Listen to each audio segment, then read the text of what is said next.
Hello, you are listening to the Blue Monday podcast.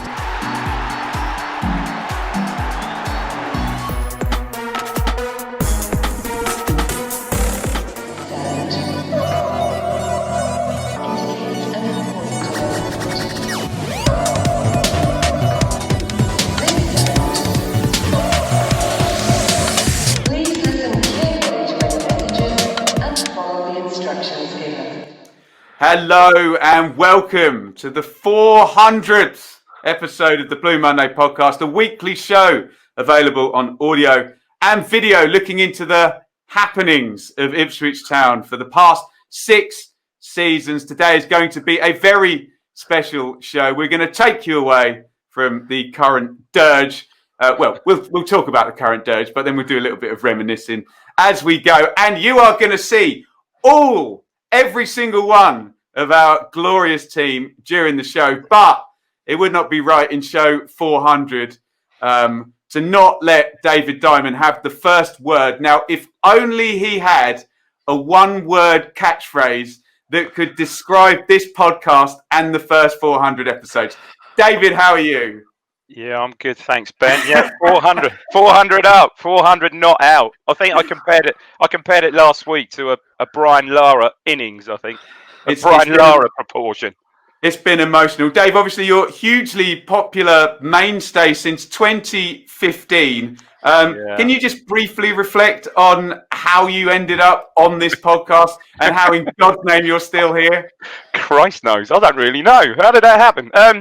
No, me and you, I said before, me and you worked together a long time ago and always kept in touch and probably went to one away match, usually Reading, wasn't it? Usually found ourselves going to Reading when you lived back here. And then I think you first muted the idea, bloody hell, why didn't we do it a season before? Didn't we? Yeah. You did. And I said, oh man, too busy. And I think you were busy, but you were sort of muting the idea. And then you sort of sprung it, didn't you? You sort of sprung it a couple of weeks before that season started back in 2015-16. You said, oh, do you know that podcast? Sort of. Oh, we're going to put a pilot out next week. Come round and there we go.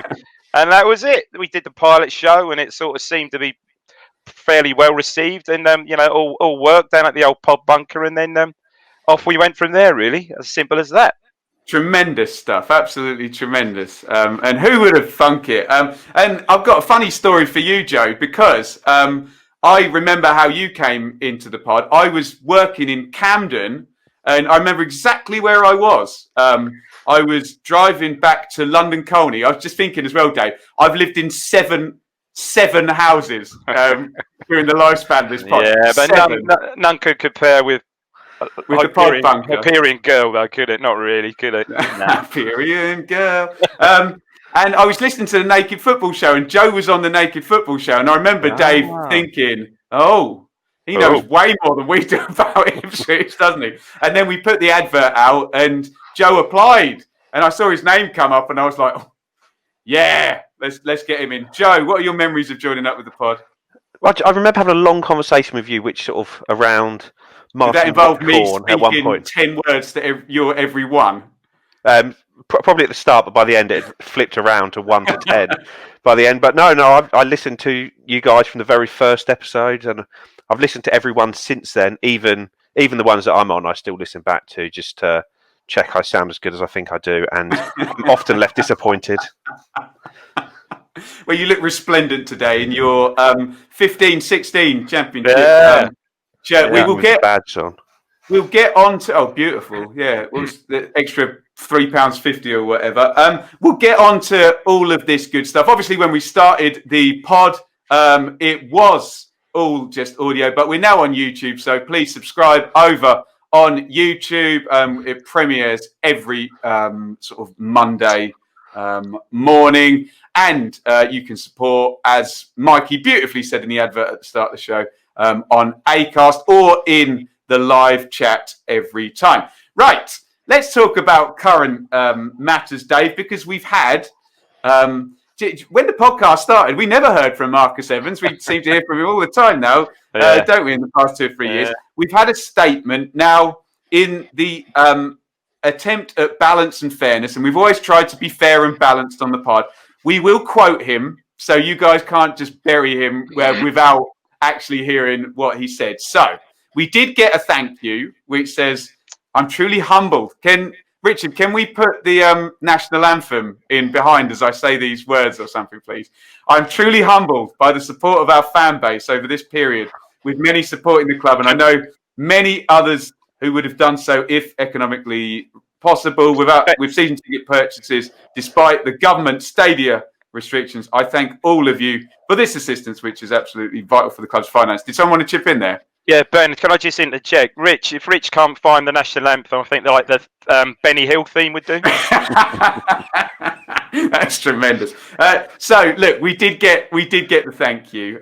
We'll get copyright strike for that as well. So don't put either of them on there, Rich. You know. Then we do get the dreaded vote of confidence, which I used to get on Football Manager. After a strong start to the season, we've stumbled a little over the last few weeks, but that needs to be put into context that we currently have an entire team of players who are potential starters on the injury list. By the way, I was talking to a Norwich fan the other day who told me they had 12 first-team players injured. I pointed out that you can only have 11 first-team players. The irony was not lost on me. There we go.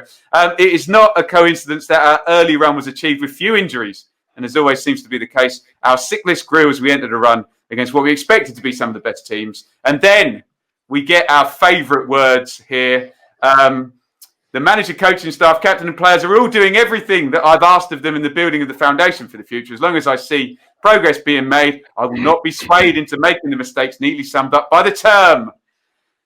Be careful what you wish for, which caused our demise a couple of years ago. Everything I've seen close at hand behind the scenes and on match days this season gives me confidence that despite what is always a bumpy path, we are on the right track. So there we go. We quoted him directly, Dave. Go on. I mean, basically, he's saying in a not too sort of veiled way that look, it's my, I run the club, I control the finances, it's my club. I'm not going to sack the manager. I'm not going to make the perceived mistakes that he made, as you said, a couple of seasons before. He's not going to let the manager go because clearly it will be a financial outlay if he let the manager go, and he clearly thinks probably quite rightly that the injuries, the huge injury list, has got a great bearing on our sort of, as he put, stumble after a good start to the season, which doesn't really surprise me. And I think we pretty much said the same on the pod last week, really. When you said stumble, Dave, if we stumbled this season, the episode of Alan Partridge where he meets the mad fan and he's running away from him and he falls over and takes about 10 steps to fall. That's what we did last season. So clearly the underlying thing is there, look, you can complain, the fans complain, they can put as much as they want on social media, they can boycott, so many words, I follow and what have you. It's not going to make a scrap of difference because he ain't going anywhere. The producers, Dave, of when Stevie Wonder was doing... Living just enough for the city. They made him wait. Songs in the Key of Life. All that. Innovision, yeah. They made him wait and wait and wait to make him angry to get a good take. So we're just going to make Joe Fairs wait about another 5 seconds. Yeah, just wind him up a bit more as he takes another sip of beer. Yeah, Go on, Joe. I personally preferred the old days of a vote of confidence where it's just the paper said the chairman's given the manager a vote of confidence, and if they lost the next game, they still got sacked anyway. I prefer those ones rather than these long rambling statements telling fans that you can't watch a game properly from iFollow, even though this is a bloke who 10 years ago used to have to sit in a director's box having someone explain to him what the offside rule is. He can now watch a game better than we can, even though we've been doing it our whole lives. But I don't know, it strikes me as striking a really, really poor tone with regards to effectively the fans don't know what they're doing. I only got rid of Mick because the fans wanted it. When the reality was, Mick left because Marcus Evans couldn't manage him properly. So he was able and empowered to tell the fans to F off at Norwich and come out after every press conference sort of growling, even when we won games, to take away any olive branch because Evans could not get control of the manager. And now it's the same. Evans can't get control of Lambert, and he's empowered to come out in all these press conferences acting an absolute twat, as he was again after the game yesterday. And Evans has basically backed himself into a corner with his 5-year contract where maybe he can't afford to sack him. I don't know. But over the next over the next, I suppose, few months, we're going to have fans that need to. They're going to be saying to these fans effectively, "Oh yeah, all that money you've paid for your season ticket this year, you're going to get to 3 games for. We're not going to give it back to you. We're going to want to roll this into next year, and we don't want to give it back to you." While they're doing all they can to basically stick 2 fingers up at the fans and people like Phil Ham in the media, and they're doubling down on it and things like that. So I think he just does not read the mood of the fans well, and I don't think Lambert reads the mood of the fans well. He did when he first came in, and I think it is going to be. They're going to be in for a shock in a few weeks. I think they've got this badly wrong. I mean, Joe, what do you think is the breaking point? What's going to be the breaking point here? Come on, what do you reckon? Seriously.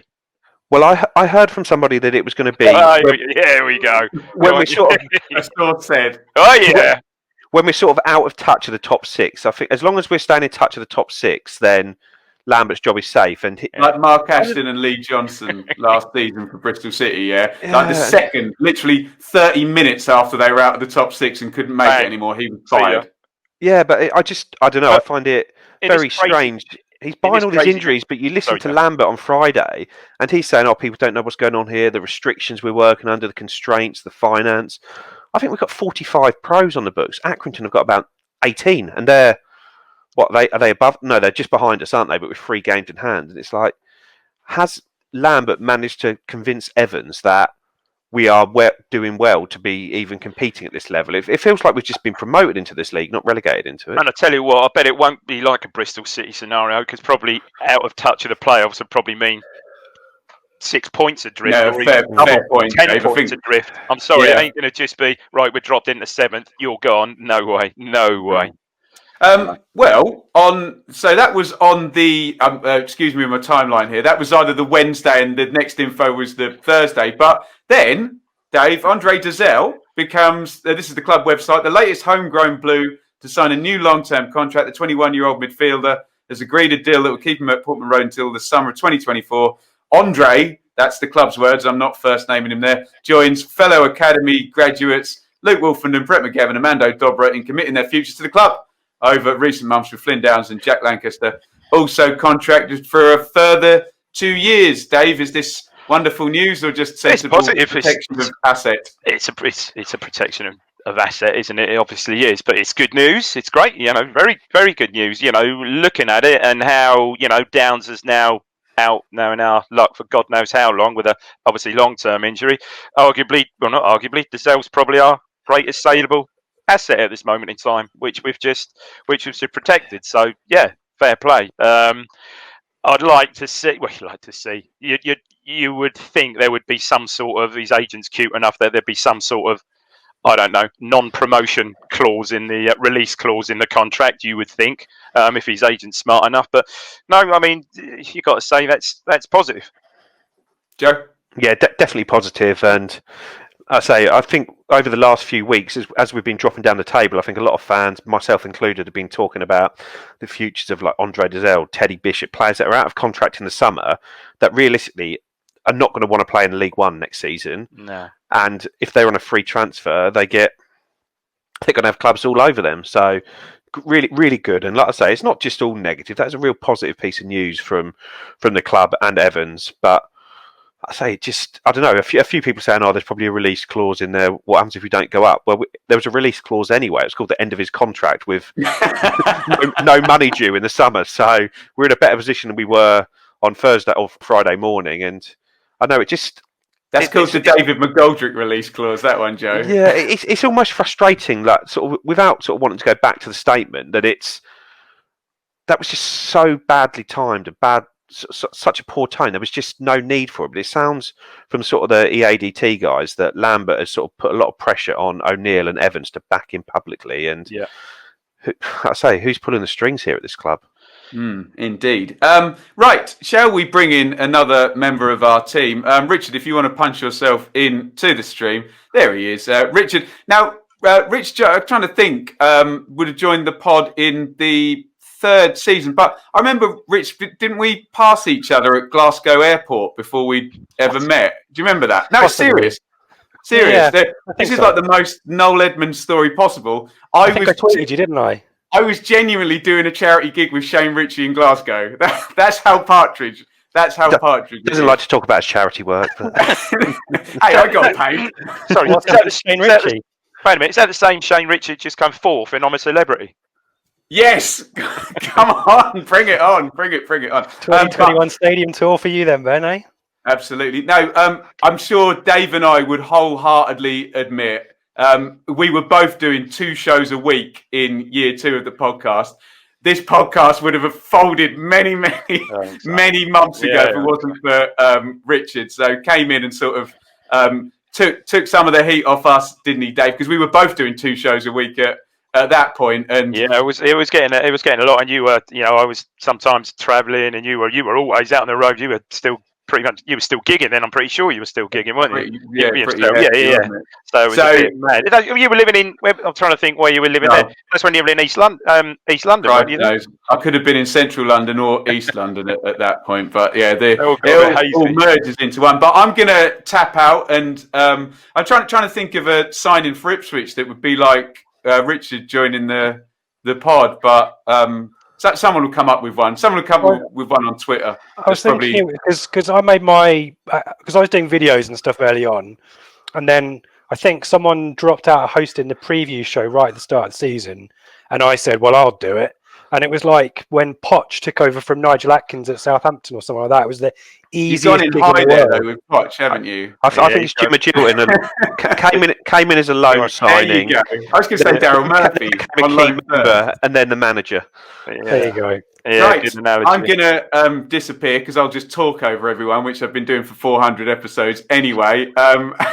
Dave's nodding along there. And I will see you after the mailbag. Take it away, Rich. And I have all the power today. So, I mean, I can mute people. I can... this is good. This is how pods should be. How do we describe this bit at the start? Is this the dirgy bit? Is that what Ben called it in the intro? The dirge. This is... Turgid. Turded, moribund. This is bringing us right up to date. Plymouth guys, where to start with this? Let me take you back to pre-match. Let's talk about Plymouth first, managed by the highly rated Ryan Lowe. Would he be on your? If we talked about this, I think on the live show midweek. I think Seb and I discussed this. If we were a club that ever scoured the leagues for managerial talent, would Ryan Lowe be on your list as a possible replacement for Lambert if that were to ever part ways? He's definitely someone that's done well, hasn't he? Took Bury up and then left them, sort of got out at a good time because they obviously then went into the big trouble there. Went down to Plymouth and and one of the things that surprised me is how he was able to attract players down to Plymouth that have been with him in the northwest, because that is not a short trip. And you've got to be a good manager to bring people down from the 4th tier all the way down to Plymouth from the northwest. So he's obviously highly rated by his players as well as the fans, and took Plymouth straight up. To be fair, Joe, I suppose it helped that his old club folded, probably. Yeah, but there's a lot of other clubs up in that northwest, isn't there, where players can pick them up, especially players that just got into the 3rd tier, effectively dropping back down to the 4th. So, but no, I've been impressed with him. I thought his side were a little bit, they sort of were a bit streetwise for League One yesterday, which we lack at, but they seemed to push the line as far as they could get away with it. But obviously crossed it. Yeah, I thought they were very open. Agricultural. Yeah, well, we'll talk about that in a bit. Just worth a little bit of context where Plymouth find themselves. Went into this game 15th, and actually were unbeaten at home all season until the mighty Rochdale turned up and did a total number on them.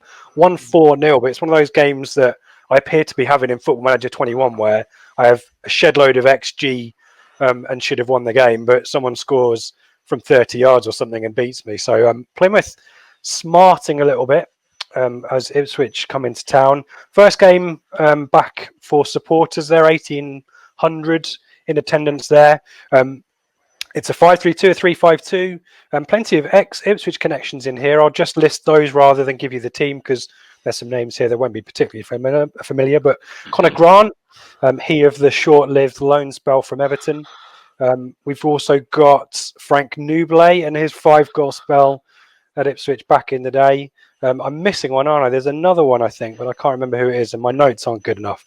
Danny Mayer, who we'll talk about in a bit. I think he had the proverbial tour around Portman Road, probably was shown our excellent training facilities and told that if he was to sign, he needed to mention those, and then he chose to join Ryan Lowe down in Plymouth anyway. On that one though, from what I understand, we didn't know he was coming. I think we'd sort of I didn't- we'd inquired as to whether he was available, and I think we'd sort of maybe had a chat with his agent. Then all of a sudden he turned up on the doorstep. I don't know if it was a Peter Odom-Wingy type Yeah. story. Turned up on the doorstep, and I think we did go through the motions, and we were interested in him, but I don't think we were expecting him there that day. That's good. Well, he was lining up on the left side of midfield, and as I say, spoiler alert, we'll talk more about him. Let's talk about Ipswich going into the game, 5th in the league. You wouldn't think it, would you? But we were 5th in the league, but no goals in 3, and obviously 2 defeats to top 10 rivals, and then a draw at Oxford. That was tepid, that was turgid, that 0-0, but at least stopped the rot. Did we think this was a 4-2-3-1 rather than a 4-3-3? The changes, Gavin comes in for Andre Dizal, who was suspended, Judge in for Bennett, and Jackson in for Drynan, who has a hamstring injury. Did we think that this was Dobra was kind of in the number 10 rather than maybe Definitely playing out for wide? me, yeah. Nolan was noticeably deeper, and sort of Dobra was not really tracking back, and he was getting up there with the striker quite often. So it was definitely a 4-2-3-1 for me. And Dave, delighted to see Judge back in the team, I'm sure. Absolutely over the moon. I think I WhatsApped, I think it might have even been you, and said, now's the time. Judge back. Here we go. Now's the time for him to stamp his class all over this game. Exactly right. Well, let's get into it. I mean, it's a tidy enough start compared to. I mean, the bar was set pretty damn low against Oxford, right? So at least there was. I think Dobra injected a little bit of urgency in the final third, which we'd been lacking for 2 years maybe. But no real kind of clear-cut chances. And then there's a bit of a warning sign when Kamara robs Ward, who's a little bit slow on the old uptake, and Wolford and Nolan have to dive in and make some kind of NCR-like blocks. But this is I guess if we'd lost yesterday, spoiler alert, we didn't lose, this would be the turning point, and possibly where Lambert would be talking about speaking to, is it Mick Jones in the Referees Association? It's a Poku who slides in on Lancaster just inside the penalty area. And is this a booking for Lancaster either for diving or for fouling a Poku? Either way, to me, this looks clear-cut pen. Well, he must have given it as a foul against Lancaster, because he doesn't book him for diving, but it is the most blatant penalty you ever see. It's 5 yards away, looking straight at it. He just gets a toe in and gets wiped out. I mean, I think they said on the commentary there was a foul in the build-up, but it was barely a build-up. It was Lancaster. Lancaster committed a foul prior to... No, I think Brenner was just saying... Yeah, I think that's what it said. I think Brenner was just saying, there must have been a foul in the build-up, because he obviously doesn't have the benefit of replays to go and check whether there was. And he said, I assume it must be that, because it couldn't be anything else. But the only thing it could conceivably be is a foul by Lancaster on the guy. And there's nothing else it could be. No, it's nothing. Crazy decision, that one. Penalty. Great. And again, we kind of... we like narrative on the pod. And 6 minutes later, guys, Town are behind. I mean, we've talked about Mayo. He's got all kinds of time and space under no real pressure down our right hand side. I want to get your opinion on Frank. We'll call him by as the Col U fans. Nublé is his name, not Nubel or whatever. I thought Nublé was quite assured actually up front and held the ball up really well, didn't he? And he does well on the goal. It was a really good hold-out play. It really was for the goal, and brought in was it? I don't know who delivered the final. It was Grant, wasn't it? Grant delivered the final ball, so it was a good ball into great hold-out play. Nicely weighted ball out, and Jeff great cross, good cross, and first time crossing. Jeff got a cross. McGuinness just got there first. Good finish, wasn't it? Great finish. Whether it was entirely. And Jeff Hurst. I guess we were kind of thinking League One. I was waiting for the referee to look at his watch and then remember we're in the tin pot. No, it was good. I think everyone looked across at the Russian linesman and he's signalling a goal, so everyone back to the halfway line. Yeah. It did look like it crossed the line from the replays they showed. Yeah, I think so. Yeah. I mean, there's Ipswich rally a little bit. I still think Plymouth were probably tidiest and the most coherent play. There was the chance for Jackson, wasn't it? Yeah, about to go into this one, Dave. It was quite an open game, wasn't it, though? Yeah, Yeah, they it were was open. fine. Yeah, But yeah, he was. what a He was tackle close. this is by Aimson, isn't it? Yeah, I think it is. I mean, I think it was a bit harsh. I said, perhaps he should have got a shot away there. But yeah, in hindsight, he's a good. He's just about to pull the trigger, isn't he? He's worked himself. Craig made a good point that perhaps he should have. He never quite got it out of his feet, and he should have got it out of his feet and perhaps gone away, made it open up the angle a bit because it was almost sort of straight on. But it's a hell of a challenge, yeah, perfectly fair challenge, and he just On his right yeah. foot. I think he wanted a little bit more time, didn't he? Yeah, he'd say get it away, get it out of his feet, and get it away from the defender. So the defender's got more to stretch. Then you open up the angle a bit. But yeah, hell of a tackle, really. Chambers has a go from range. At least we're getting bodies forward. At least we're trying shots. This is the biggest frustration I have is when our kind of pattern of play falls apart around the halfway. No one really tries to open up space and have a shot for themselves, and that was a little bit of an improvement, I thought, yesterday, albeit not a huge amount of positive to talk about there. There's one for McGavin in the second half, actually, which is well struck, wasn't it? Great strike. Was that first shot on target? That wasn't that our first? At least 45 minutes earlier than the one from the Oxford game, at least. And 34, a little bit of a warning again that Ipswich need to pay attention down the right-hand side. Mayer is causing trouble again with Newblay and Grant, and cuts in Mayer and curls a nice shot that is just wide of Cornell's left-hand post. And that's it. That's all I've got for the first half, guys. And the penalty for you, the lack of the penalty award and obviously the goal, did you feel at that point a sense of foreboding, or was the game was open enough but worried a little bit? Yeah, the game felt open enough that we weren't out of it. But again, you just looked at it. It's like we've gone behind early, and we haven't had a shot. We created nothing, very little, and that has been the problem over the last 3 games. We just have created absolutely nothing for the last 3 games, and sort of make that 3.5 games where we've had probably 3-4 shots on target across that whole period. Yep, and there's plenty of action in the second half for us to talk about, but it starts again narrative with Mayer getting booked in the 52nd minute for taking too long to take a corner. I mean, knowing what we know now, what a crazy moment that is. I mean, I think Lowe said afterwards, the manager said afterwards that he felt hard done by that one because he was trying to take the corner and the Town players. I didn't notice, but the Town players were encroaching. So I'd say encroaching, but weren't away. So you couldn't physically take the corner, and he was waiting for him to get the 10 yards and stuff away. So I didn't notice whether that happened or not. But yeah, that was the one I think that Lowe might well try and appeal. I don't think you can appeal. We know where that ends. Or say appeal. I don't mean that, but have a word with the ref. But I don't understand that mentality. Obviously, I thought the booking was harsh at the time, but ultimately, when you're playing with a booking, you can't then make a silly foul, which you did to then get booked. So you're playing with a booking right in front of the ref. Because on the flip side, in the very first minute, Jack Lancaster had an awful tackle put on him, so it went right through the back of him, scissored him.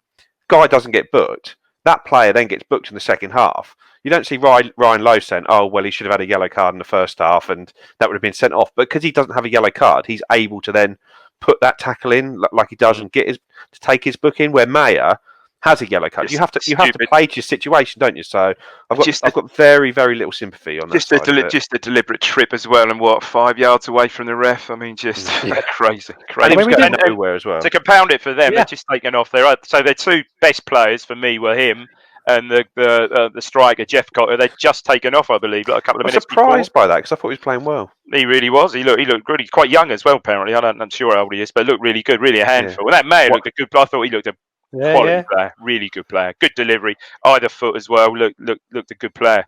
But I mean, the last few weeks we've seen a lot more of these kind of aggressive fouls. Bishop's now out injured because of a really cynical foul, and I don't think we saw too much of that last season. We are this season. I just don't think we're. We talked about being streetwise. We're just not in the referee's space enough when these tackles go in. Too nice. Fortunate for us, it's a second yellow for Mayer. Let's talk about that before we talk about the subs. I mean, it's just a little sneaky little. It's the kind of challenge you make knowing you're not on a booking rather than if you are on a booking. His Dobra's gone. He just clips the back of his heels, doesn't he? And he's down he goes. I mean, nice to see Chamber waving in goodbye. Always like to see that. What I don't get there, you see like Lambert and Taylor in the background. They don't even really appeal for it. I found that very strange, considering Taylor spends 90% of the time normally in the fourth official's ear moaning at him. They just seem so static on the sideline. I don't know. I thought that was very, very strange. And had we not gone back to win that one, I think more might have been made of how sort of like them compared to Ryan Lowe on the touchline were. 62 minutes. Is this where the game swings, or is it the sending off for you?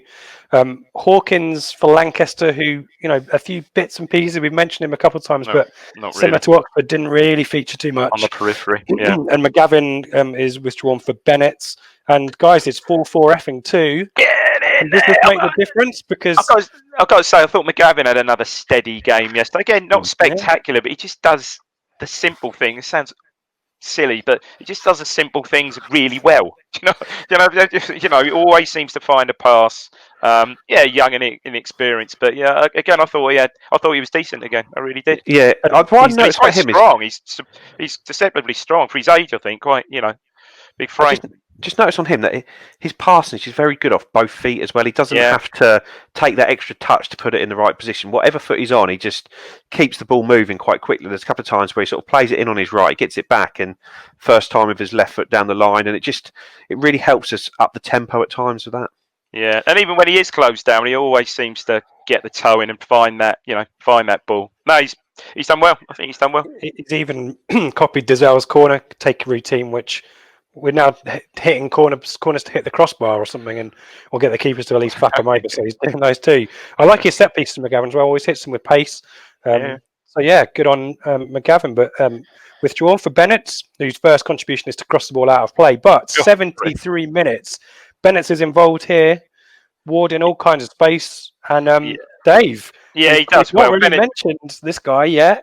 Bennett does quite well, doesn't he? Bennett does quite well. So he sort of drops his shoulder and makes the space and plays in. Ward got forward quite well all the game yesterday, I thought. And a good ball. He puts it. Ward hits the ball first time, but instead of just absolutely hammering it across, into an area, he sort of almost picks an area out, so he misses those defenders out.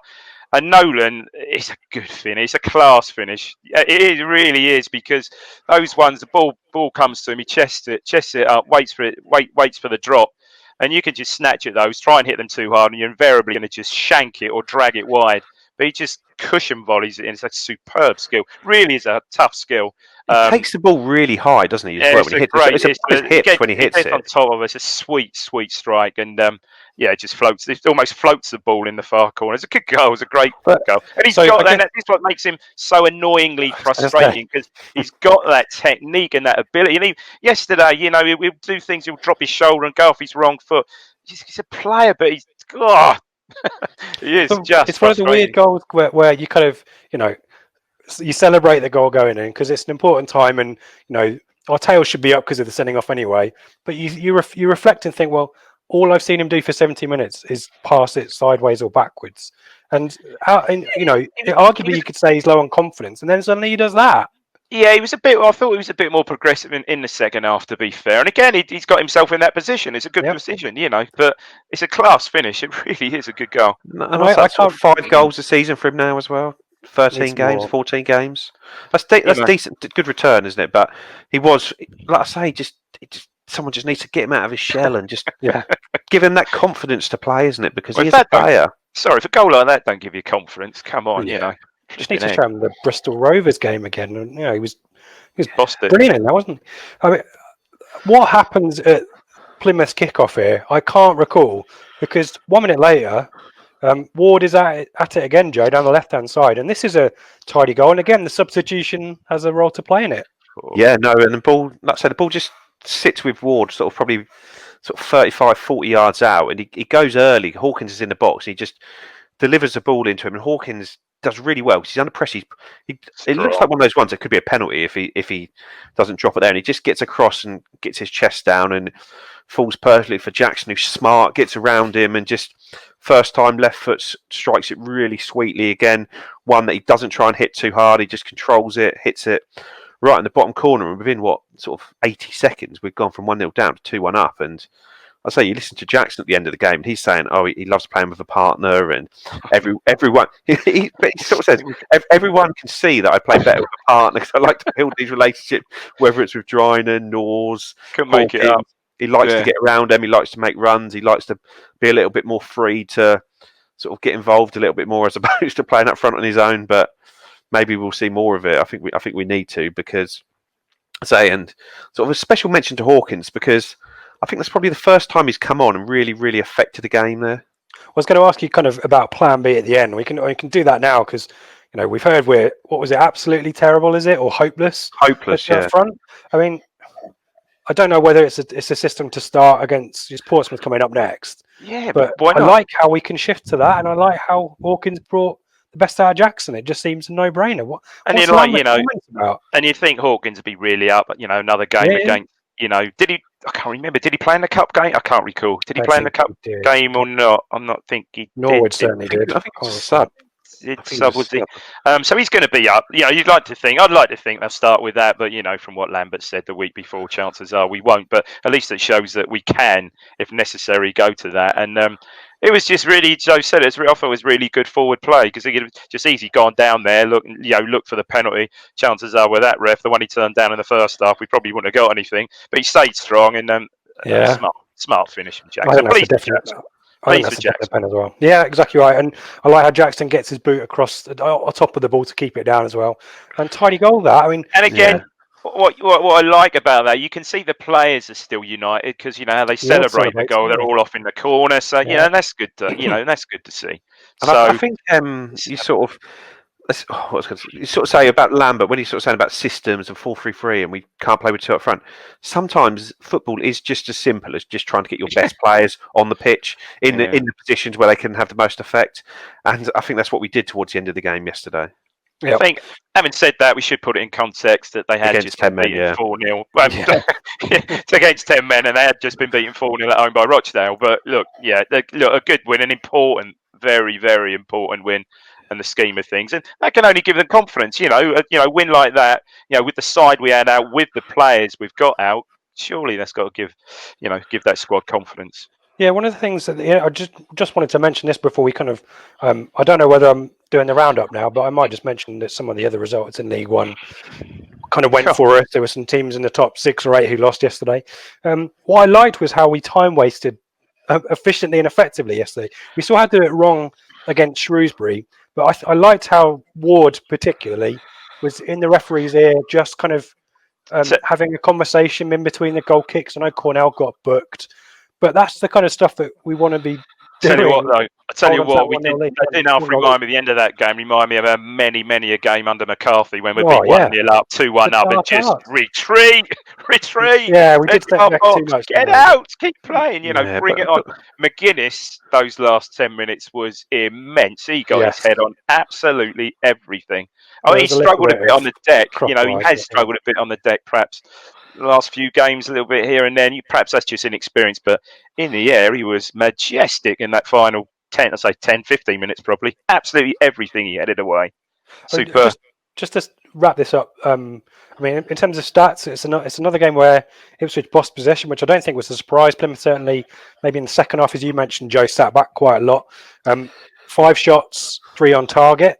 The XG is not particularly good because of that. I think it's 1.1 XG each. 7 shots, only 1 on target though for Plymouth, but big chances 0-0. But Town up to third, 4th successive defeat for Plymouth. And I guess I was going to ask you guys, I mean, what do we read into this? The next game is against a team in the top 10, top 6, who we've not won against in League One too much of. And to give you the result, they beat Peterborough, who are off form as well. I mean, how much confidence, we talked about the players, but how much confidence do you get going into next week that this will matter and we won't be back to 1-0 defeat to Pompey? I don't think it changes a huge amount in that respect for me, because as much as it's good to win, it was a pretty unconvincing first half. We started to play a bit better, but ultimately the sending off allowed us to win the game. Without that sending off, would we have won the game? I think we were good value for a point, but I don't think we'd have. I don't think we'd have won it from there. So, but obviously we'll never know. It feels like one of those seasons where you're just hoping, oh, is that going to be the turning point? Is that going to be the thing that gets us going? But like, without sort of trying to be a bit too negative on this, I think we'll struggle next week at Portsmouth, and then got Burton, Peterborough. I say you could end, if we end up on a. I just don't want to get into a run of like win one, lose one, draw one, win one, lose. I'd rather just get the shit out of the way and lose a few, change the manager and go again, as opposed to just, if you know what I mean. If we're going to go on a run, go on a run. But the sort of drift where you're sort of picking up sort of 12, 13 points every 10 Feels games. like January and just, February again a little bit, doesn't it? just isn't going to get us anywhere. We need to now start picking up sort of 18 points over the next 10 games, that sort of area. Dave, very briefly before we'll bring in Mikey and we'll do the questions. I just wanted to ask you about Lambert's post-match comments.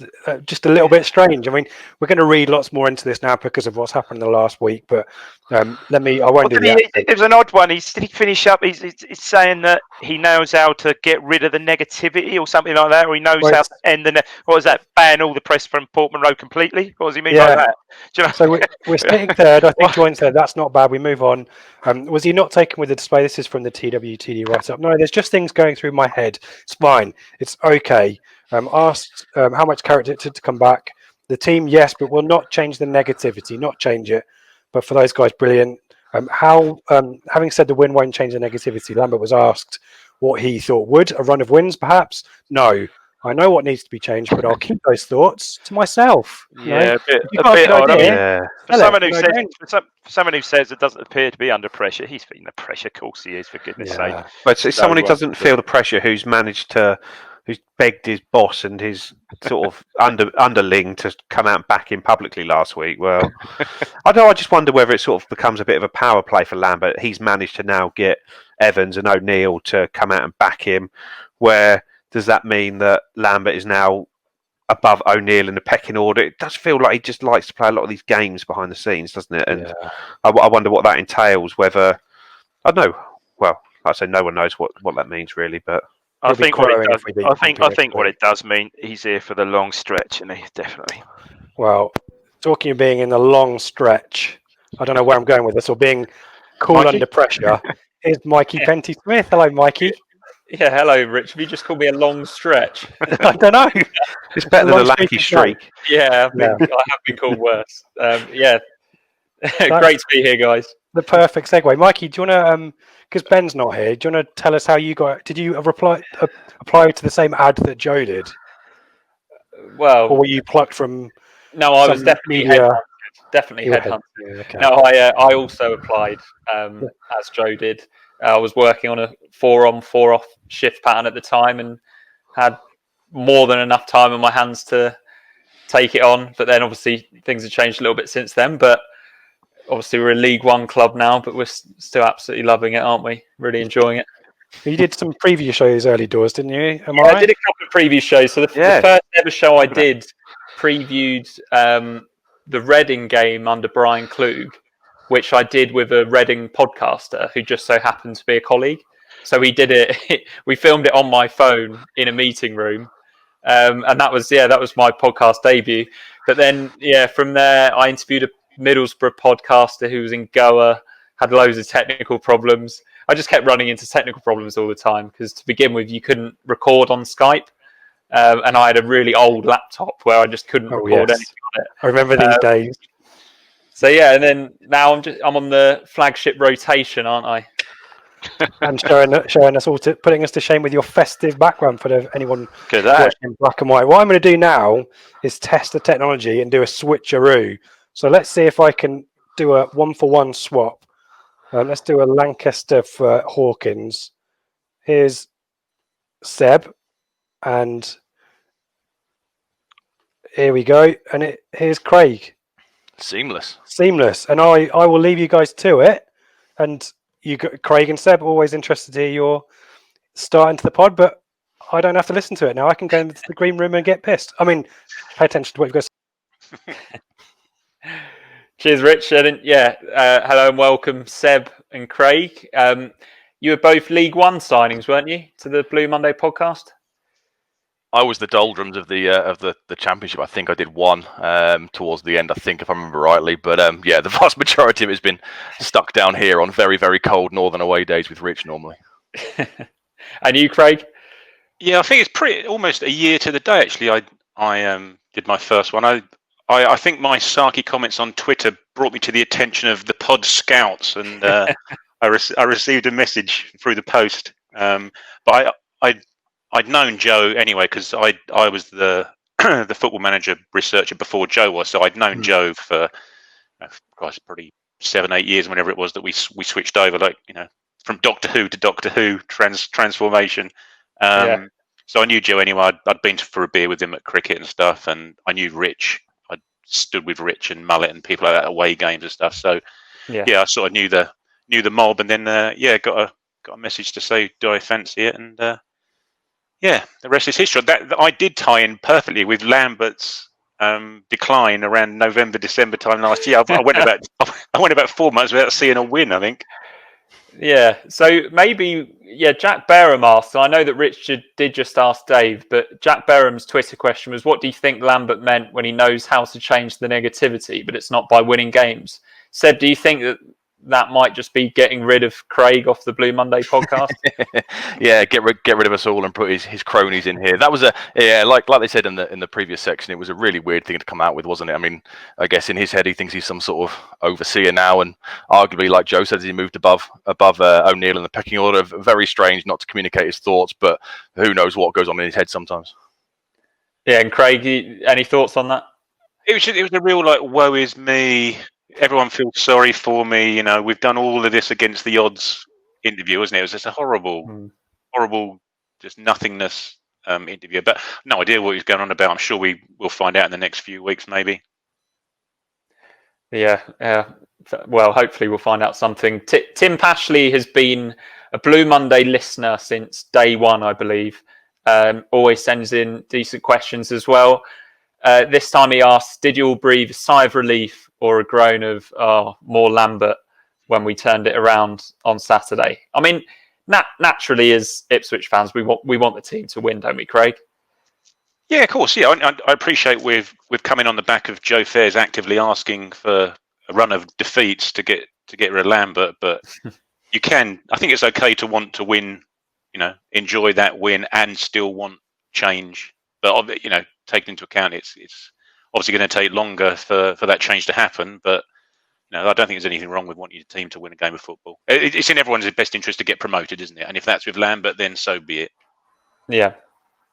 Can you see that happening, Seb? Is that because I'm trying to envisage what's going to happen between now and the end of the season? And I watched a couple of the playoff finals back the other day on Sky Sports, and I was thinking, wow, I haven't even thought about what it would be like being at Wembley this year if we get to go. I just in my head we're not making it to the playoffs, let alone making it to Wembley. Yeah, I think I'd agree with that, and I think most Ipswich fans would share the same views. I mean, to turn this round after everything that's gone on, it's not a couple of weeks that's been poor. It's 12 months now, isn't it, of really, really poor form. And let's be honest, if we don't sort ourselves out against the top six side, finishing in the playoffs is pretty irrelevant because we can't beat anybody in it anyway. So it's a hell of a turnaround. We're all Ipswich fans. We want to see the club do well. We all want to get back to the Championship because it will completely change the playing squad for next year with the salary cap being gone. But if I'm honest, I can't see us making it. I know we're third now, but like me and Rich were talking about on the midweek show, we're not performing like a club third in the league. We're grinding out results here and there. We can't beat anybody in the top six, but then we beat somebody lower down the league and sort of just about hang in there. But I just can't see us being good enough to finish in the top six across the whole season with Lambert at the helm, I'm afraid. As Seb says about it being poor form for a year, which it has been, yet he still seems to have the full backing of the guy in charge. God knows what he's telling Evans behind the scene as to why things are so bad that small steps are being made, etc., etc. Well, I'm not particularly seeing. I know we're not privy to behind the scenes, but bloody hell's bells, we can only go by results and performances. I'd like to know what they are seeing. Yeah, just on Lambert, Craig. Your mate Mullet has sent in a question. He must be celebrating his 400th question on Blue Monday. What's a stark contrast between Ipswich then and now? He's referring to. Sorry, I'll start that one again. He says the BT special, David Diamond's Kevin Beattie special, was amongst the best things in the ITFC media ever. So I've really eloquently read that one through. He says, what a stark contrast between Ipswich now and then. Should Lambert climb down and offer olive branches to everyone, or is this win just obscuring a last days of Rome scenario? Well, as Seb says, how many managers get to this point and turn things around? Very few, if any, do they? McCarthy pretty much strung it out for another year and a half, maybe, once we'd had all the, once the chanting at matches had reached pretty much a crescendo. He still actually hung on for another season and a half, pretty much. But Christ, it wasn't a particularly enjoyable experience for anyone, I don't think, in the ground or as a player or as part of the management team, I wouldn't say. So yeah, at the end of the day, if he wins matches, then he can start taking the higher ground, can't he, and trying to build some bridges. It just sort of proves a point that the whole PR at the beginning was that just a facade? Was it a mask? And that mask's now falling. He did what he had to do to get the fans on side in the midst of a disastrous relegation season, and the fans have now sort of seen through it, and the mask's fallen, and it's Emperor's New Clothes scenario. So yeah, what was it? The last days of Rome. And then you've said, yeah, but Emperors, yes, that's it. I guess that's exactly what I was getting at. Yeah. If it is the last days of Rome, they're not going to be. It's not going to be days, is it? It's going to be weeks or months, I think. Yeah. Always is in sleepy Suffolk, isn't it? Jeremy Bowling says, a very rare question from me. Now that everyone is fully into playing pluck a new manager's name out of thin air, whatever happened to people's favourite Maurice Stein? So I've done a little bit of research for this myself. He's currently managing NAC Breda in the Dutch second division. So he's still in management, and funnily enough, they're fourth in the league, but they've been pretty inconsistent this season.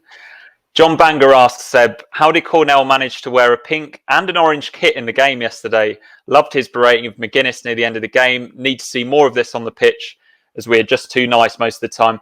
Have you been impressed by Cornell the last couple of games? He looks more comfortable, doesn't he, with the ball at his feet? So if Lambert is insistent on playing this passing out from the back style, he definitely looks more comfortable than Holy. Like last year, I didn't really think Holy had done anything too bad to deserve being dropped, but I guess now the shirt is Cornell's and it's his to lose. It was funny on the camera, wasn't it, where he comes to catch a ball in an orange shirt and then suddenly throws it out and it's a pink shirt. I'm guessing that's the eye follow. I don't know, camera color issues, but it was quite a good clip to see. With regards to being vocal at the end, that was really good to see, because I think all the journalists and everyone that's been at the matches for the last few games have really mentioned how quiet we've been as a side. Even the likes of Ward and Chambers aren't being their normal vocal self. So if he's certainly more vocal than Holy, and he's given the back four a bit of a kick and a bit of a lift when it's needed, that can surely only be a good thing. Yeah, Craig, that was your clip, wasn't it, that went ITFC viral of just going back to the kit? Doing numbers, don't they? Is that what they say? Yeah. Doing numbers. They're pretty cool. I wonder if someone said actually it was let's not worry about the colour of the kit. Let's worry about the fact that a goalkeeper, an Ipswich Town goalkeeper, was coming further than 6-yard box to claim the ball. So maybe the shirt actually does it every time it happens, but because it's never happened, we've never noticed it before.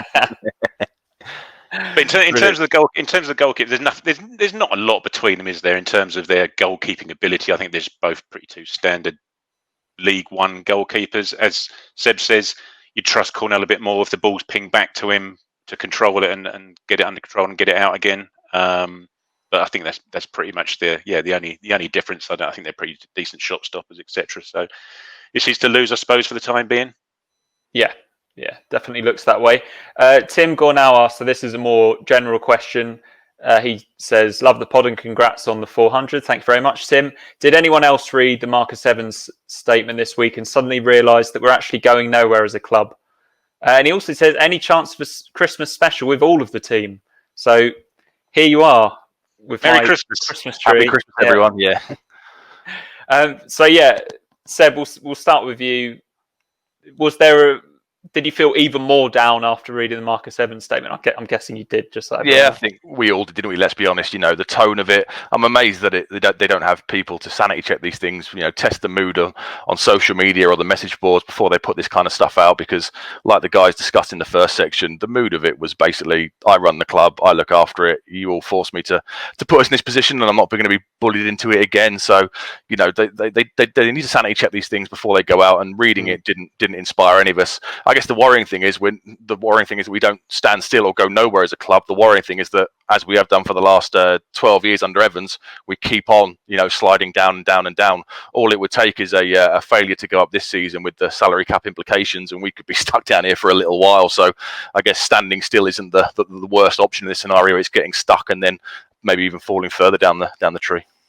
You got to hope, though, haven't you, in this scenario? Obviously, in the Championship, what we eventually came unstuck with the fact that there were so many teams willing to invest and overtake us, weren't there? That's sort of why we, by a period of osmosis and over time, we just gradually dropped and dropped and dropped.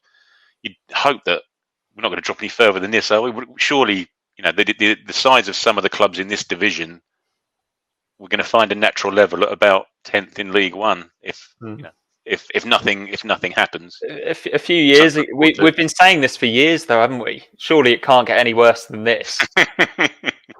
And then, here we are. Right. So the last question I've got is actually more aimed at the season ticket holders. Which, are you still a season ticket holder, Craig? Or yeah. Well, as at time of print, I am. Yeah. Okay, me and my boy got one. Excellent. But if I can ask Rich to bring Joe and Dave back into the conversation. Here they come. Okay, and we'll just talk through the ballot details that were announced today. So a maximum of 2,000 fans will be allowed to attend each game. Season ticket holders will be required to register their interest for each home match, which will give them entry into the ballot process. There's 9,000 season ticket holders, and what's the rest of the small print? You have to apply each time, and if you get to go to one game, that you're less likely to go to the next game, etc., etc. Ipswich Regilo asks, after seeing fans returning this weekend, are the season ticket holders amongst you any more excited to go to a game than you were a week ago when I asked you the same question? So we'll start with you, Jay. Yes, I'm still excited about getting back to Portman Road. I know I'm not over positive about sort of the team, the situation we're in at the moment, but ultimately it's still a normal thing to do. I go down with my dad, so I don't know if he can come this week actually, but sort of just go down there, have a couple of beers, because I think I'm still able to where I am, but do that and just go to the game, enjoy a game, and just even watching the Plymouth game, there's only 1,800 fans there, but you still get those little bits of noise you like, the sort of players coming out at the start of the game, the people having to go at the ref and things like that. You do just get when the 4-minute board goes up at the end, that little sort of oomph for the home fans there to try and push their team on. So I'm glad to be getting back there personally. And Dave, I'm guessing you'll be entering the ballot each week, as Purdis Heath is so busy on Saturday. Yeah, I went up there this afternoon, played 9. I was absolute chocker up there, mate. So yeah, I'm all over. I'm all over Portman Road. I'm entering every ballot I can. Bloody hell! So yeah, I just when we were in the downtime we just had, I just went on the old phone in the green room, and yeah, I'm in the ballot for Saturday. So yeah, we'll see. We'll see. Sadly, I don't think I'll be getting enjoying a drink like Joe is, though. But hey, however, Joe, if your dad's not going, anyway, you're not in my bubble, though, Dave. Sorry. Shit. Of course not. Of course not. The first I don't know being socially distant from you, Joe. It's a big table, isn't it? And Craig, I'm guessing you're the same, or Essex folk not allowed in. Yeah, I should be allowed to go, and you lot not. Looking at the recent figures, I need an extra large exclusion zone around me to protect me. I think from you virus-ridden Suffolk mob. I've applied for both ballots of the ones that we can so far. Only for myself though, because believe it or not, my little boy's got isolated. Someone on his school bus has got it, so he's got to stay indoors for 14 days. So he won't be coming with me. But So yeah, just be me on me lonesome if I do strike it lucky. Is that a phrase I'm not going to go down? But more, I think it's going to be more just to see what it's like, really. As Joe says, what you've seen on the telly so far from the fans that have gone, they seem to be enjoying it, don't they? Yeah, As Joe says, Millwall. Yeah, that's the only reason I'm going, so I can boo the Black Lives Matter, Neil. So yeah, no, I'll see how it goes. I'm not going to lose any sleep if I don't go, and it will be a pretty what's looking for dystopian experience. I think trudging in at the time you've got to go in and coming out row by row, and it's like being back at school or something, the school assembly. But yeah, we'll see. And Seb, I guess you like me, you're probably resigned to not going to a game this season. Yeah, do you think there'll be FOMO, or do you think you'll be sitting there smug that you didn't bother on every Saturday at 5? I guess the likes of Peterborough and Portsmouth, I probably won't mind missing those sort of 3 and 4-0 defeats. But I wasn't that bothered about it. Obviously, being a bit isolated up here, I wasn't that fussed about it. But my dad's a season ticket holder, so I texted him the other day saying, have you gone into the ballot? And he replied saying, yeah. And I think getting that text made me think, I would like to go. To be honest, if I lived in Ipswich and I had a season ticket, I would chuck myself in the ballot, because I know it's a major faff to go through all the temperature checks and leave when the stewards tell you to leave, etc. But I think as soon as that whistle goes, it would feel back to some sort of normalcy after a pretty weird year. So I'm resigned to not going for the rest of this season, but hopefully away days will start up at the start of next season. Maybe, fingers crossed. Yeah, be careful what you wish for, Seb. Let's bring Rich and Ben back in, and here we are. And we can have a real fight for who's presenting this podcast, can't we? Well, for the last segment, which, if you're ready for a train wreck, here it comes. We're going to try all 7 of us all on at once for the first time in the 12 days of Christmas.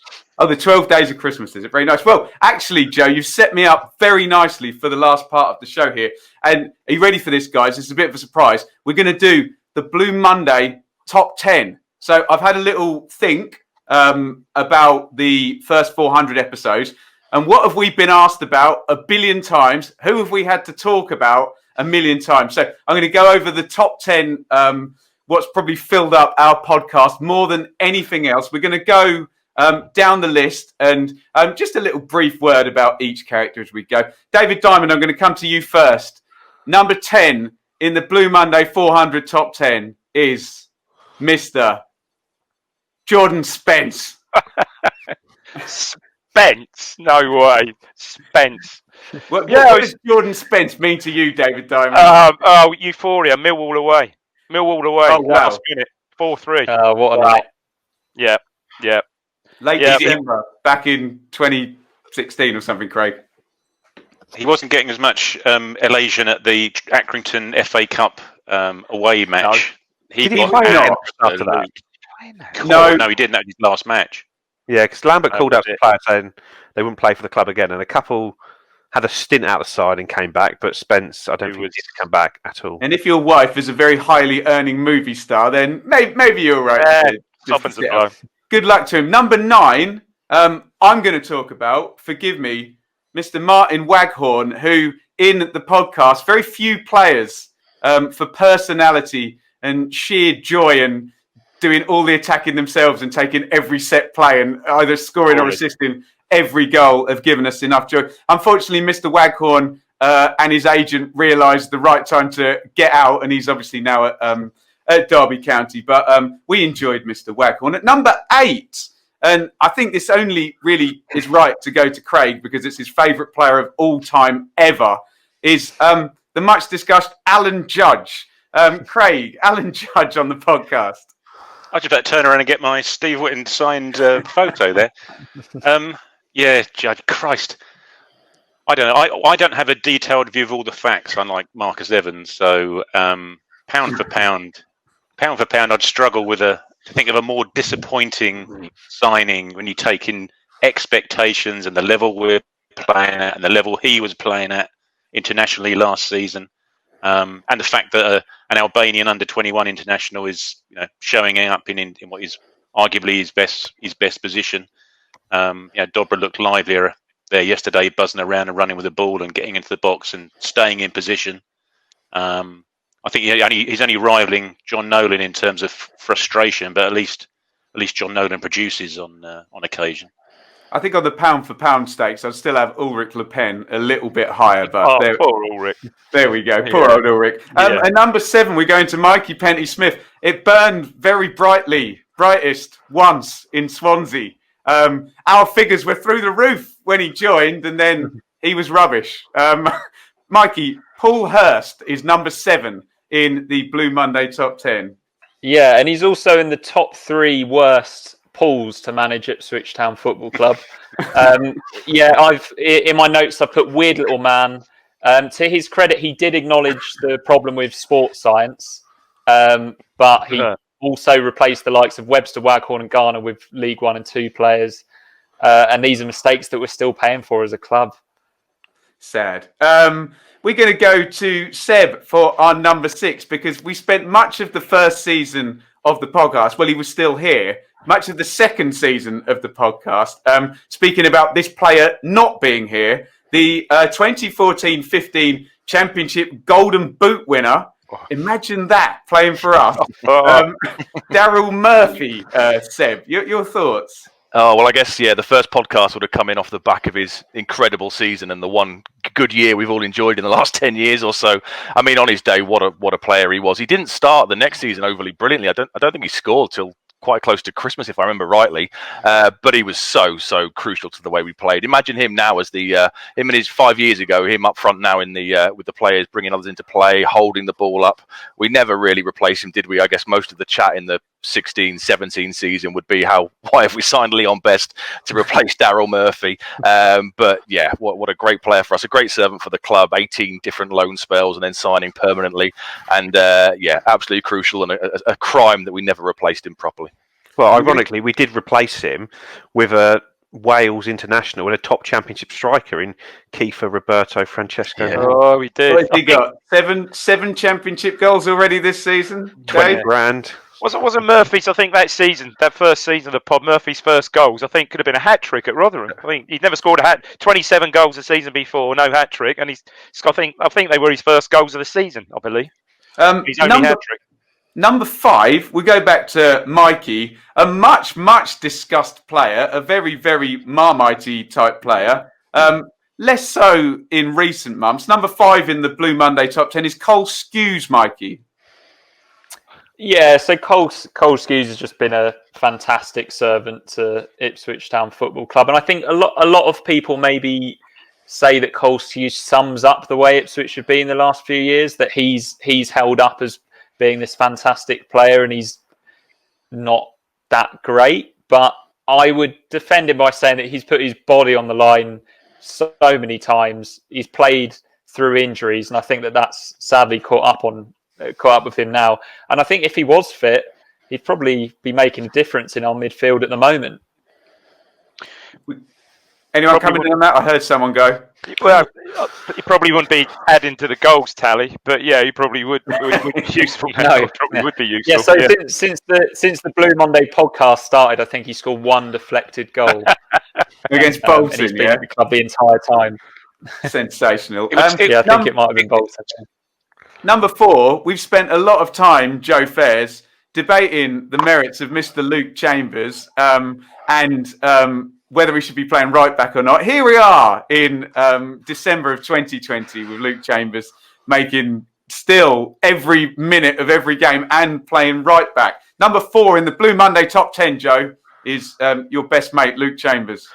Well, it's sort of, as Mike said, wasn't it? Sort of a great servant to the club. And it's amazing how he's managed to sort of stay in the team. And now we're here and he's probably one of our better performing players this season, isn't it? And I know it seems everyone wants to write him off, but ultimately, sort of 5 managers, every single one has picked him every week. Has he ever been dropped? I don't think he's ever been dropped since he's been here. And I say he's now back on the right and playing well. When Kane Vincent-Young comes back in the team, he'll probably end up back in the middle and playing well. But I say, how much longer is he going to go on for? Is he going to get to 800 games after hitting 750 last week? I don't think anyone would bet against him. But for that relegation, no one would have, because I study the Championship, believe me, he was going to break every Championship record there is possible for minutes and appearances in the Championship. we're going to stay with Joe, frankly, because it amuses me. Because the number 3 in the Blue Monday top 10, much discussed, is Paul Lambert. Joe, away you go. Not a fan. I'll put that out there first. But it's frustrating because when he came in, he made all the right noises, and I don't think he was being just. It didn't seem like a front. It seemed like he genuinely believed that what the club needed to do was to reconnect with its fan base, reconnect with its legends, try and get the club going again. And I think he made a really good job of that. I know people aren't happy that when we got relegated, we went down and the fans were still singing and supporting the players. But to me, I thought that was really positive. And the way we started the following season sort of made you think, well, yeah, we did do the right thing there. But it's just the way he was last season with just changing tactics every game. And now he's gone from that to this, where despite having no midfielders fit, we're still just trying to play the same thing. And I don't think he's very good with the media. I don't think he's a very good talker. I don't think he's very good tactically. I don't think he's a very good man manager. And I don't think we're going to go up if he's still here in May this season. Other than that, Joe? Yeah, 8 out of 10 other than that. Yeah, play for Dortmund, Dave. Number 2, we're going to go to Richard for number 2. As we said earlier in the show, Richard, a guy who for the first couple of the years lurked in his trench coat outside football stadiums, nowhere else. God, you might want to edit that bit out, actually. Sorry. Lurked outside big business in London, and has gradually got more and more public. Joe once described him as too hapless to be a bad owner, just a hapless owner. Richard, Marcus Evans, oft discussed on the pod. Away you go. I mean, we're coming up to 13 years since he took over. 13 years, guys, of non-stop fun. And the good thing is I've got a detailed view of all the facts as to what he's done best for the club, both financially and in terms of team development-wise. And I'll use that unique and privileged access I have to make opinions about Marcus Evans, which I think are in the long-term interest of the podcast. Everything I've seen close to hand, just behind the scenes and on match days, gives me the confidence that despite what's been a bumpy path for 13 years, I feel that we're on the right track. The debt's up to 96.3 million, apparently. We've finally got a director of football, albeit we've given him 3 jobs to do rather than 1. We've given the best manager in the 13 years, I think, a long-term contract. I mean, what else have we got to complain about? Well, maybe some refunds for our season tickets a bit quicker next time around, perhaps. I think we might get a copyright strike for that. I've heard those words in that order somewhere before, Richard, mightn't we? And the number 1, Dave, the biggest ratings draw ever, the most discussed, the oft disliked, but every day he's gone, he seems a little bit better. Number 1, Dave, Mick McCarthy. Mick McCarthy. Was that the top rated show ever, Ben? Yeah, not a live show and interviews apart. Was that probably the one with the manager, the exit show? I'm not sure, Dave, but he certainly ever was boxed off. Bloody hell. I mean, it just, as I think Joe referred to earlier in the show, just a complete breakdown of any sort of relationship with the fans at the end of the day. Again, sort of perhaps even bigger than bigger than the owner, for goodness sake. So, yeah, it was kind of sad. We had that one-off season 14-15, which was the only semblance of relative success. Okay, League Cup semi-final, I guess, but during Evans' sort of tenure, and bless him, he just lost his way a bit. And when you think the start of that season, that 17-18, we spoke about the Spence goal at Millwall. What a start to that season we had! And you think, I remember taking Sunderland to the clip, 5-2 down there, and we were absolutely Sunderland, okay, but we were absolutely brilliant. And you think, how do we manage to somehow lose our way from that? I just don't quite know. And yeah, sad. I mean, pragmatic, I think, is a word that sums him up. Would we have got relegated under McCarthy? Arguable. I mean, it'd have been Groundhog Day, wouldn't it? It'd been another season, and that I think would have just been too much. With the football, the football that we had to watch. But yeah, sad. But he's done all right for himself since, hasn't he? Needless to say, he had the last laugh. Absolutely. Sunning himself in, that worked out well, to quote Mr. Mick, sunning himself in Cyprus now. Right, guys, we thank you so much. We're going a little bit long. We've got one more little segment to go. Again, stay tuned for a bit of a train wreck, because this is not the CV game, guys. This is the numbers game. Another brilliantly named game by me that I've tried to write up today. If there's any mistakes, pedants will write in and tell us their mistakes. Who cares? Just a little bit of fun. But the idea is you're going to play together. So we're not going to pit you against each other. I've got a few questions and you need to get all of the answers, and you can do it between you. So the first question, there's only going to be one answer. Just say your name when I say the question and then chip in with the answer. The next one, we'll have 2 answers. The next one 3, the next one 4, and hopefully you'll be out by then and we can all go and have a drink and watch TV or whatever. So are you ready, guys? Just say your name if you know the answer. So this is question 1. There's only one answer to it, okay? Since we started the podcast, Ipswich Town have won 1 FA Cup game. Who was it against and what? Joe. Mikey. I can tell you the scorer. It was. Who's got it, Joe or Mikey? Well, I'll let Mikey have it. Generous. Oh, don't get it Thanks, wrong. Joe. It was Lincoln City. Lincoln City away. What's the score, Joe? 2-1. The away game in the FA Cup. Was it? I don't know. 1-0. I don't know. 1-0. Shot at the end, didn't he? 1-0 Who's Alan. got the goal, Craig? After extra time, I think. Well, it's one of those many goals he scored for us so far in his career. I think Alan Judge will go for, shall we? Alan Tidy, Judge, wasn't it? we will go for the Wednesday, the 20th of November, 2019. 1 FA Cup game in 400 episodes. There we go, guys. Question 2. There's 2 answers to this one, so say your name.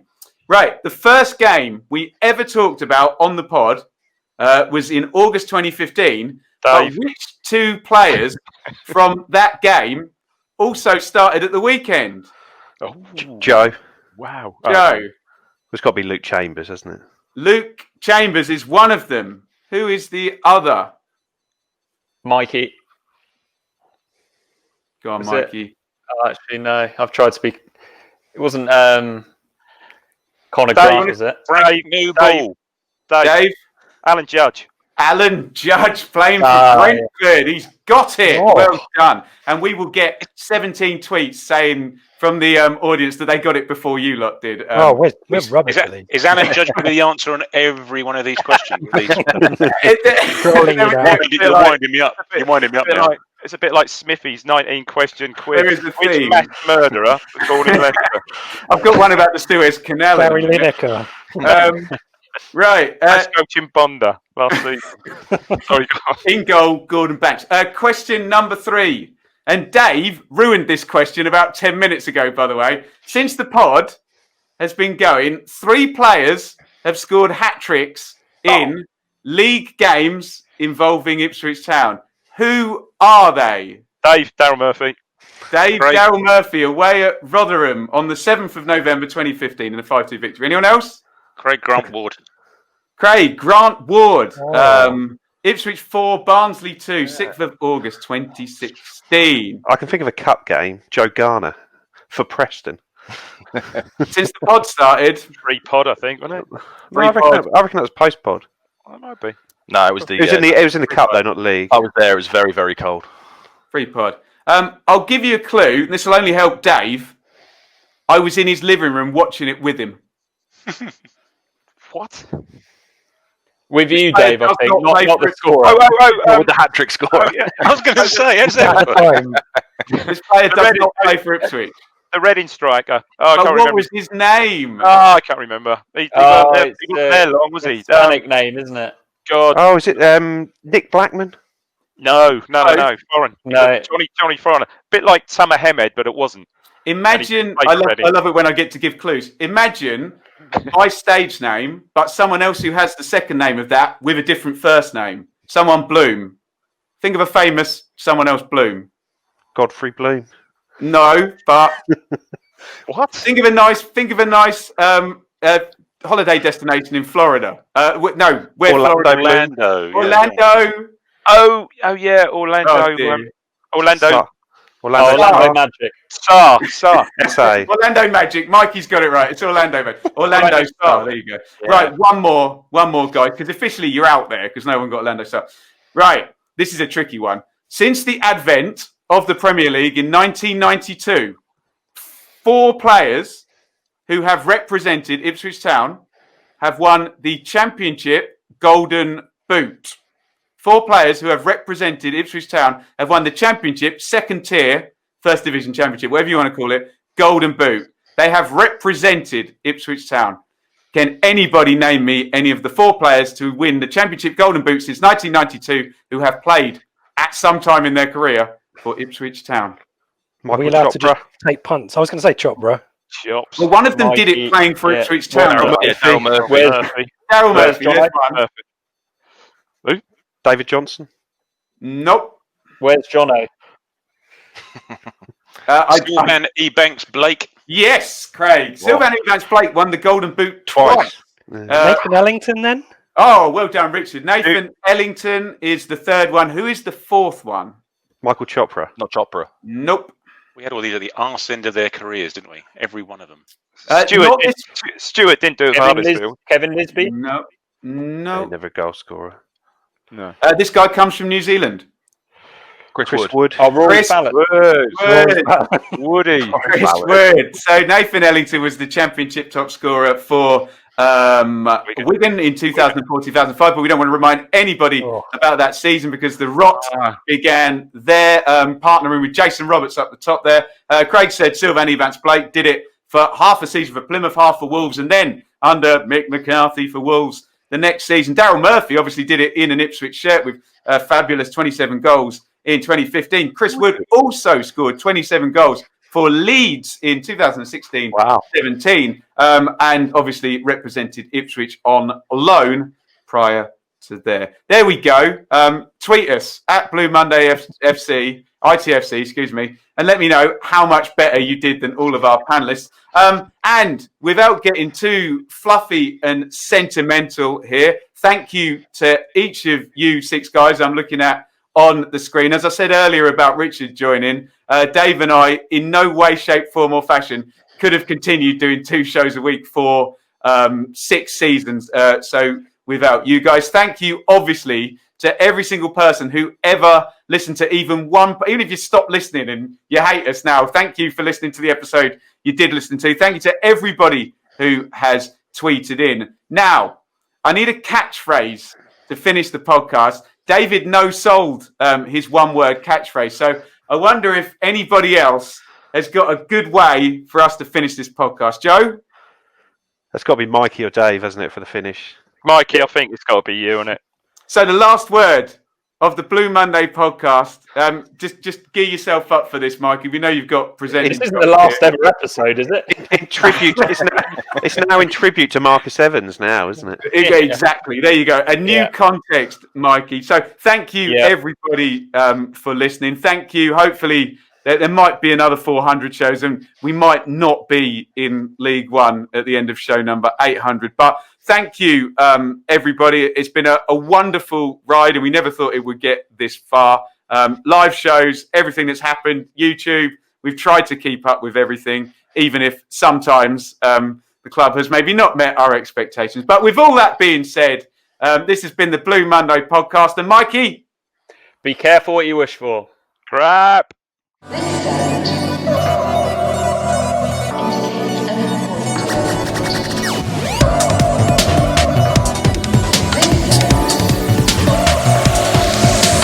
Please listen carefully to the messages and follow the instructions given.